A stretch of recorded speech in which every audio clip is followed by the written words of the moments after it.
Now for the Explore section of the PLN Hyperdoc.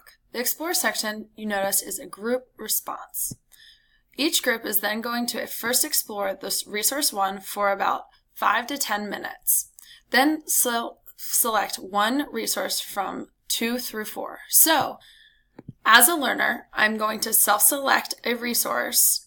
Each person in the group can do an individual website if they prefer. It really doesn't matter, whatever they prefer as learners. I'm going to click on Elena's PLN website as a sample. I can access that website.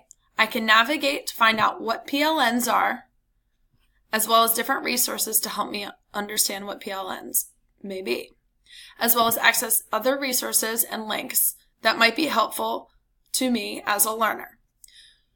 Going back to this template, I'm then going to answer the prompt for section 1 all the way down here. I'm going to write my name, the reference of the website, so I'd write my name here, Elena's website here, a new learning wow that I gathered from the website right here, and then the prompt response below. This is going to be one way to respond to resource 1 on this left side. Now I have the option to select one of the resources from 2, 3, or 4. So if I had to read 2, 3, and 4, I'm going to select 4.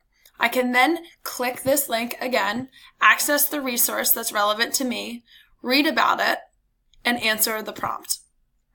I'm then going to have my resource 1 response right here, and my resource 4, I would put the name and the reference here, as well as my information gained.